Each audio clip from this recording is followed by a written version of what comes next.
The plastic zip ties bit into my wrists as my daughter's voice cut through the children's laughter. "I told you she was dangerous," Melanie announced, her heels clicking against the patio stones as she stepped back from me. "I told all of you, but nobody listens to me." The backyard was full of people.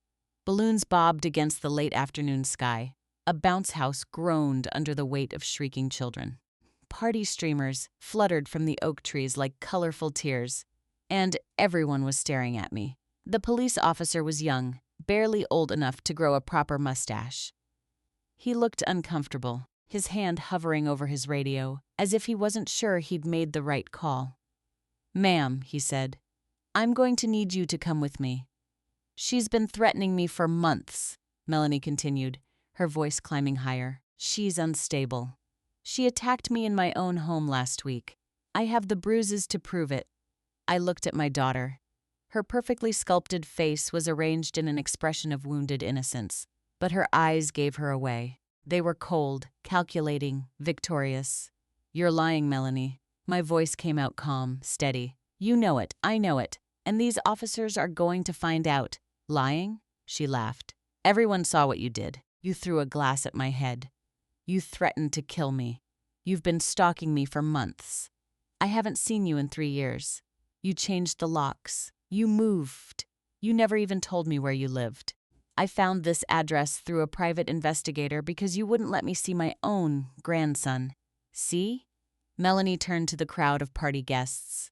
"See what I've been dealing with? She's obsessed. She's dangerous. She should be in a mental institution."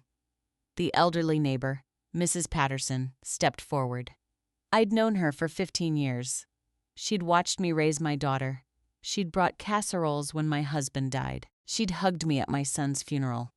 "Melanie, sweetheart," she said gently, "your mother isn't dangerous. I've known her for years. Maybe this is just a misunderstanding." "It's not a misunderstanding." Melanie's voice cracked, and I watched her reach into her arsenal of manipulative tools. She let her eyes fill with tears.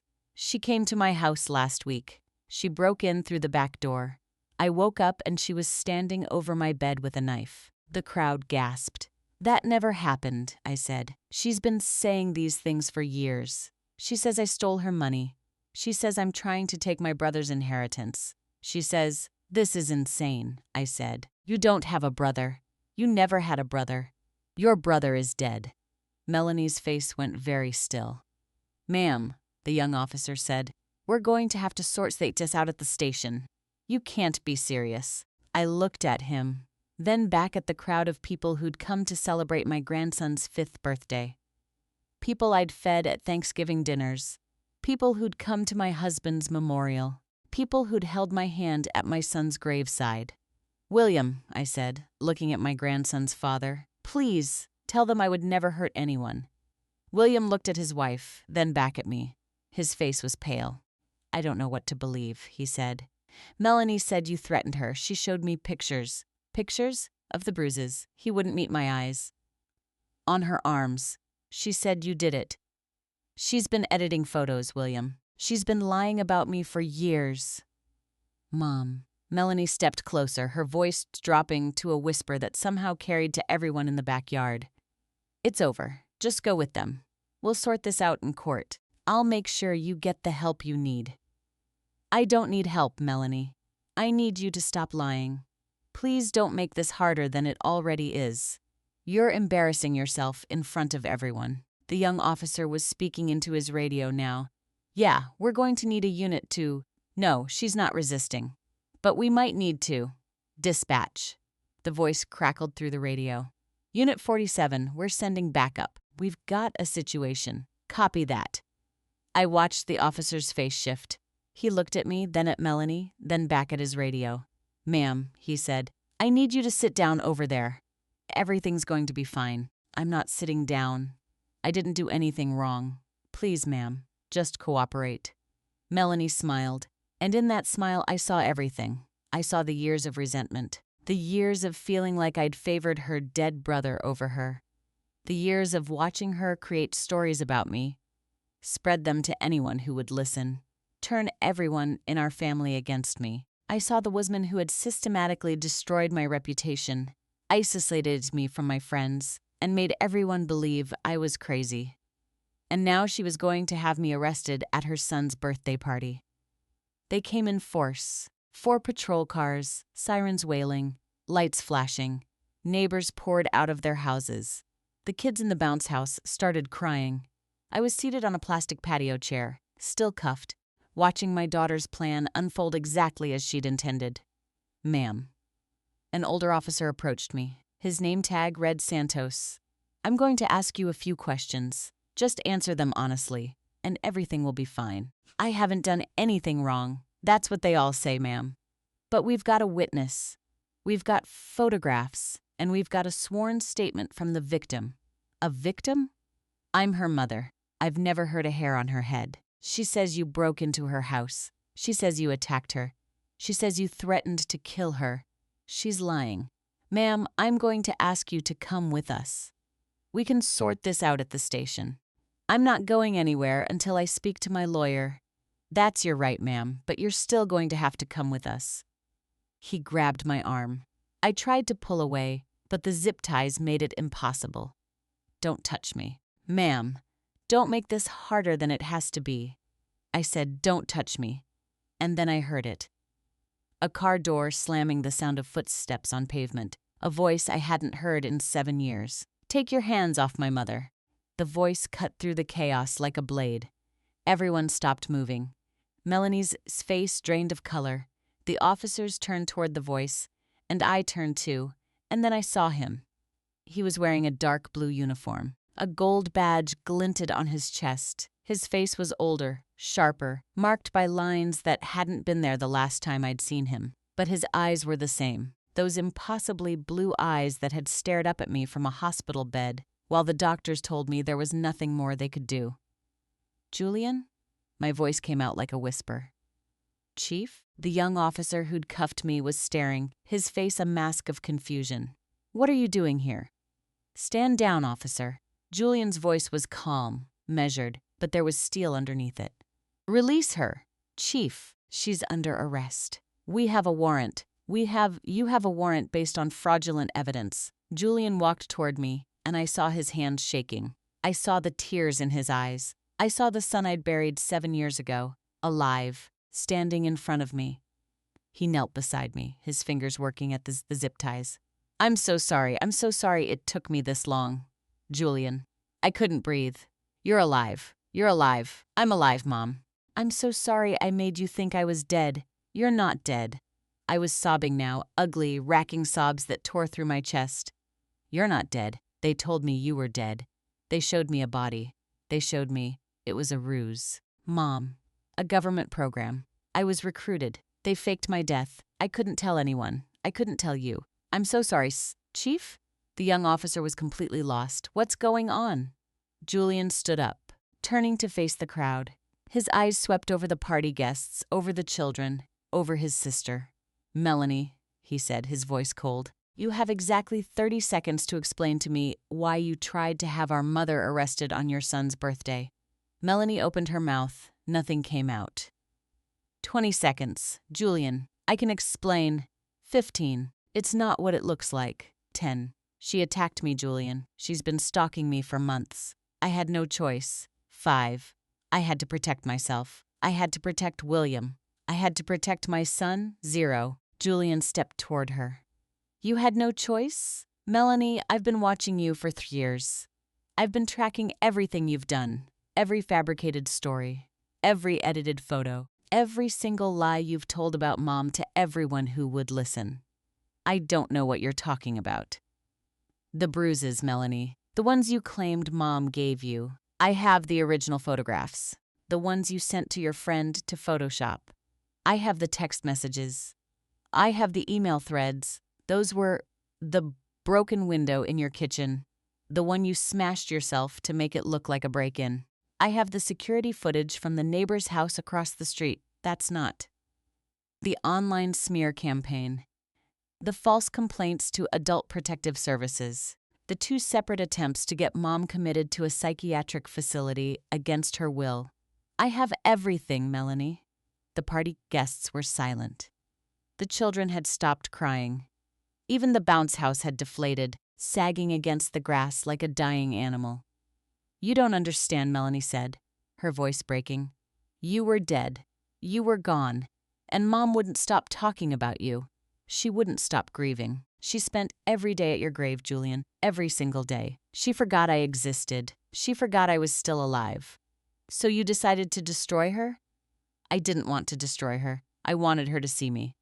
Just once. Just to acknowledge that I existed. You framed her. You made everyone believe she was crazy. You tried to have her arrested at a child's birthday party.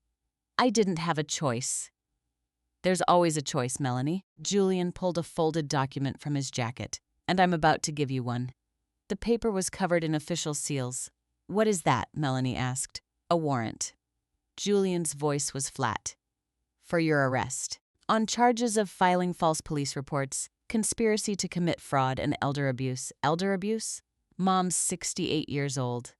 You used her age, her grief, her vulnerability to destroy her reputation. That's elder abuse. That's a felony. This is insane.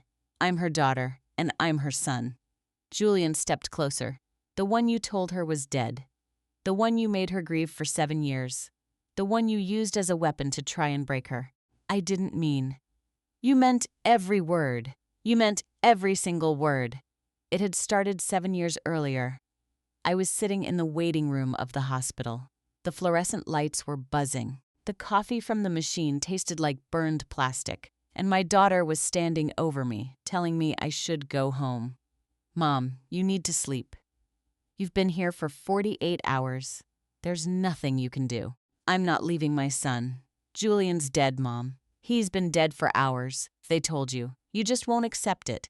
I'm not accepting anything. That wasn't Julian. Julian wouldn't. It was him, Mom. They showed you his body, his face, his tattoos. That wasn't Julian, she said, grabbing my arm. Stop doing this to yourself. He's gone. Just accept it. I looked at her. 28 years old, my daughter, standing in a hospital waiting room, telling me to accept that my son was dead. He was alive 6 hours ago. He was talking. He had a brain aneurysm, Mom. They told you. There was nothing they could do. Please, just come home. Let me take care of you. Take care of me. I pulled away from her. You want to take care of me? You can't even take care of yourself, Melanie. You've never been able to take care of anything. She flinched, and I saw the hurt flash in her eyes. I'm just trying to help. You're trying to get me to leave so you can go through his things. You've been waiting for this. Waiting for him to die so you could take everything he had. That's not true.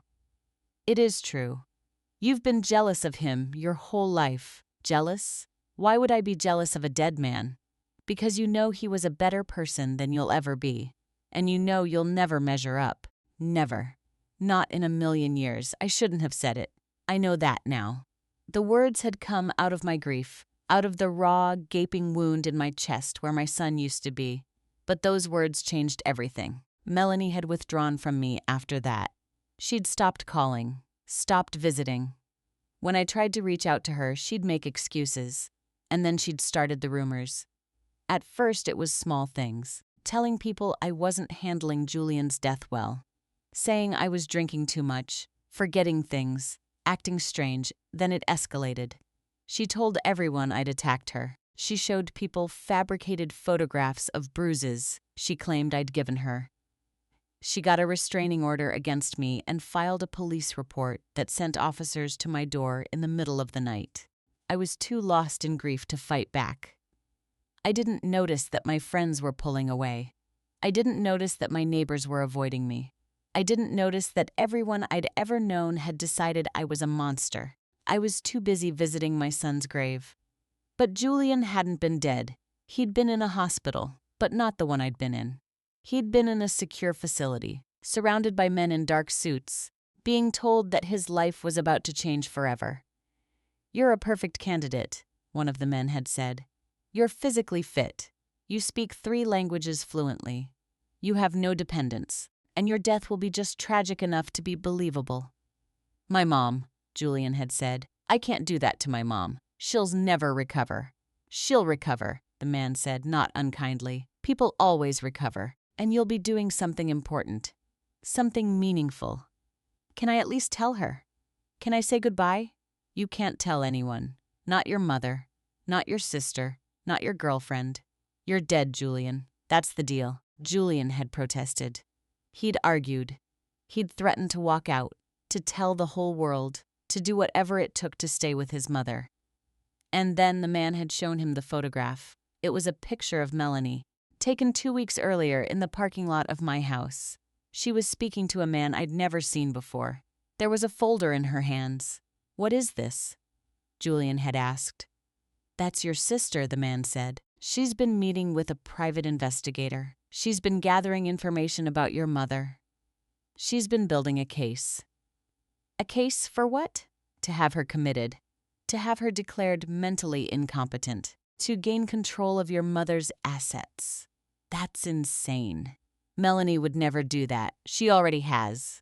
The man pulled out another photograph. It was a copy of a legal document signed by Melanie, requesting a psychiatric evaluation of me. "She's using your death," the man said, "to destroy your mother. She's telling everyone your mom is unstable. She's saying she can't be trusted to make her own decisions." Julian had stared at the photograph, and then he'd made his decision. He'd been watching. For 3 years, the man who was supposed to be dead had been watching.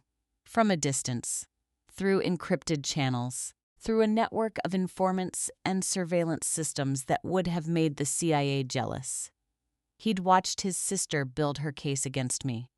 He'd watched her gather evidence, fabricate documents, create the perfect narrative of a grieving daughter trying to save her mentally ill mother. And he'd gathered his own evidence, the photographs of Melanie staging her injuries, the security footage of her smashing her own window, the bank records showing she'd been siphoning money from my accounts for years, the text messages, the emails, the sworn statements from people who'd seen her turn against me. Everything. He had everything. And now he was standing in a backyard, surrounded by party guests and police officers, looking at the sister who had tried to destroy his mother. "Mom." Julian was kneeling in front of me again. His hands were warm on mine. "I'm here," he said.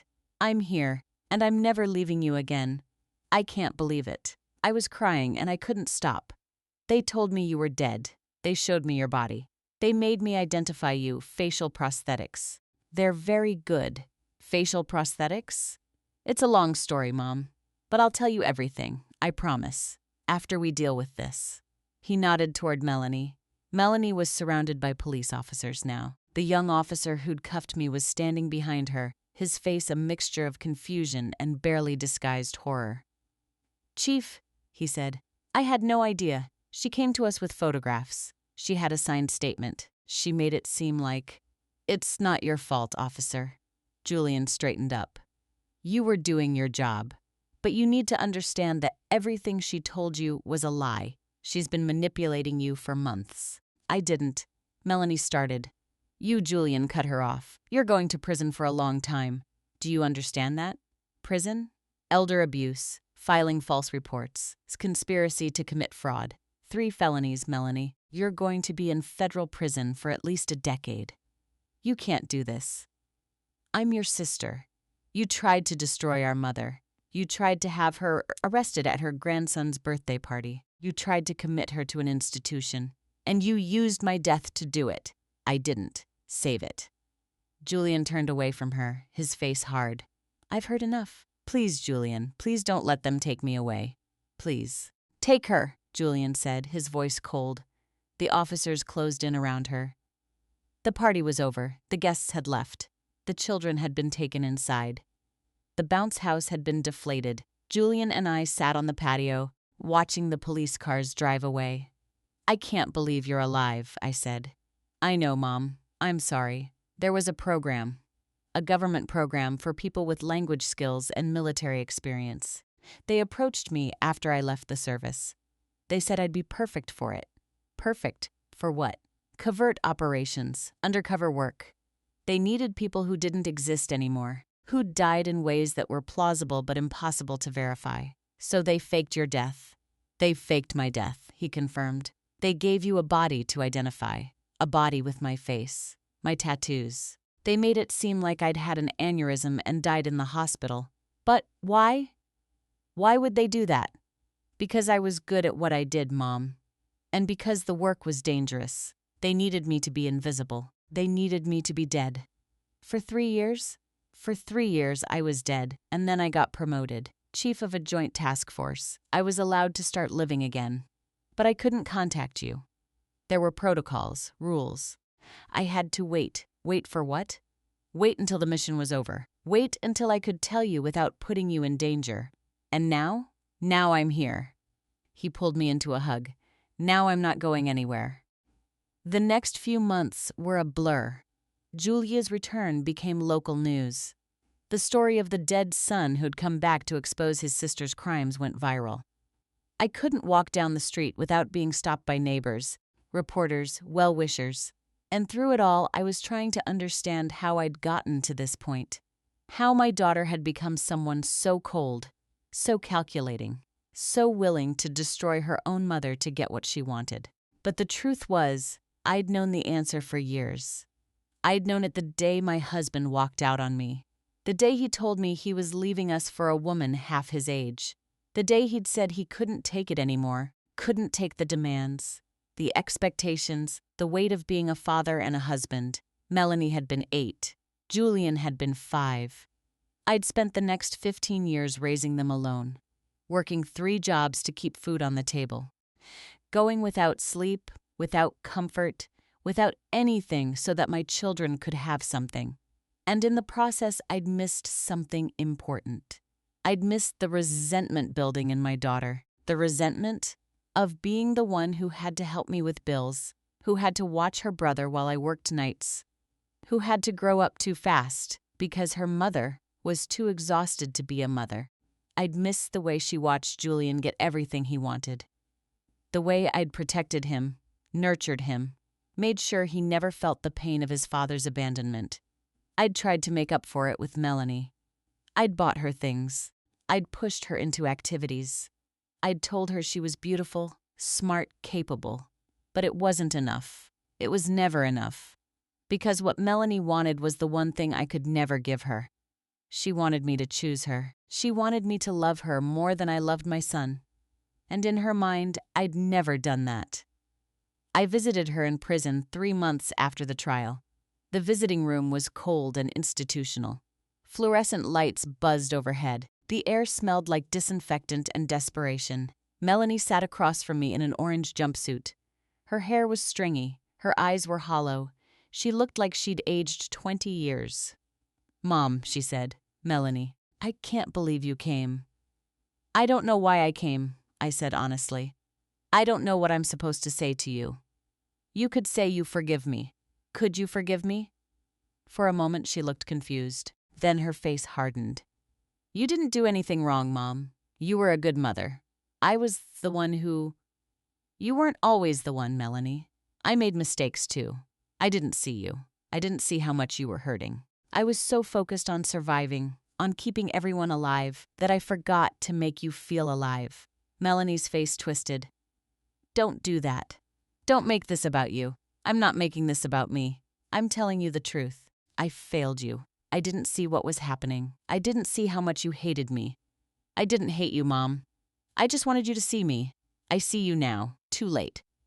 It's too late. It's never too late, Melanie. I'm still here. And when I get out, she laughed, but it was bitter, hollow. I'm going to be in here for years, Mom. Years. And when I get out, I'm going to be a felon. I'm going to be unemployable. I'm going to be a nothing. You could be more than that.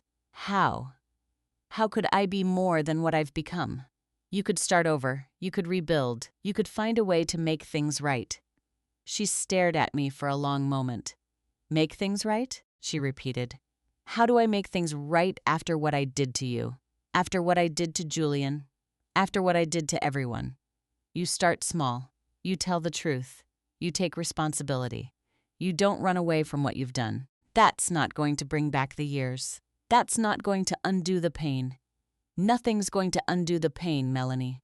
But you can decide what happens next. She started to cry. The tears ran down her cheeks, leaving tracks in the pale foundation she still managed to apply. "I'm sorry, Mom," she said. "I'm so sorry. I didn't mean to hurt you. I just wanted you to see me. I just wanted you to love me. I always loved you, Melanie. I never stopped." "Then why didn't you ever show it? Why did you always choose Julian over me?" "I didn't choose Julian over you. I just didn't know how to love you the way you needed to be loved." "It's too late. It's all too late. It's not too late, Melanie. It's never too late." She was still crying when I stood up to leave. "Mom," she said, "please don't go." "I have to, Melanie, but I'll be back. I promise. I'll be back." I didn't go back. "I know I said I would. I know I promised. But I couldn't do it. Not because I didn't love her. Not because I'd given up on her, but because some wounds are too deep to heal with good intentions. Because some betrayals are too painful to forgive, no matter how much you want to. And because, sometimes, the only way to move forward is to leave the past behind.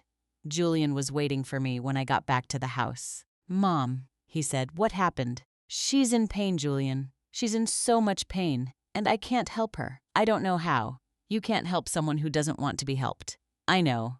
I sat down on the couch. "I know, but I still feel like I failed her." "You didn't fail her, Mom. She made her own choices. She chose to destroy you. She chose to lie, to cheat, to manipulate. You didn't make her do any of that. But I made her feel invisible. I made her feel like she didn't matter. I was so focused on you, on your needs, on your future, that I forgot she was still there, still needing me. You were a single mother, Mom. You did the best you could. My best wasn't good enough. It was enough, Mom. It was more than enough. You raised me. You raised her. We both turned out the way we did because of the choices we made, not because of anything you did or didn't do." "That's not true, Julian. That's not how it works. It's exactly how it works." He sat down beside me. "You gave us everything you had. You sacrificed everything for us. And we both made choices that had nothing to do with you. Melanie's choices had everything to do with me. She chose to blame you, Mom. She chose to destroy you instead of herself. That's not your fault." I was silent for a long moment. "I still love her," I said finally. "I still love my daughter. I know, Mom. I know. And I still hope she finds a way to be okay." "She will, Mom. One day. She'll figure it out, will she? I don't know." Julian's voice was soft. "But I do know that it's not your job to fix her. It never was." I never saw Melanie again after that day.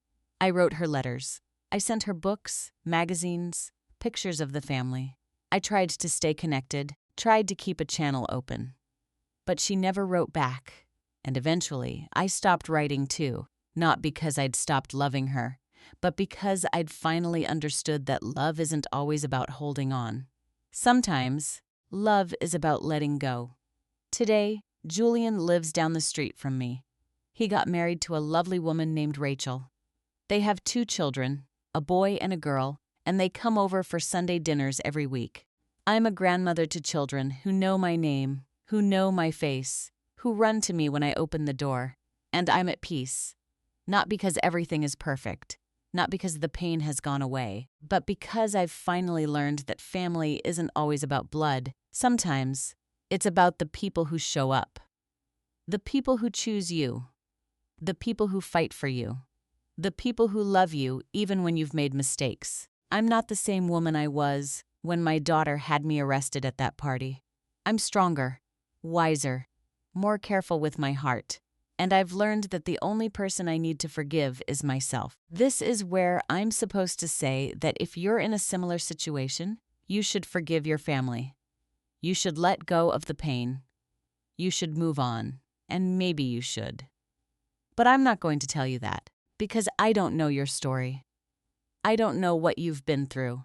I don't know what's worth forgiving and what's not. What I can tell you is this: you don't have to forgive anyone to move on. You don't have to reconcile to find peace. You don't have to keep toxic people in your life just because they're blood. All you have to do is survive. All you have to do is keep putting one foot in front of the other until you find yourself somewhere safe. And when you get there, when you finally find that place of peace, you'll realize that you didn't need anyone else to make it happen. You did it yourself. You saved yourself. And that's the most beautiful thing of all.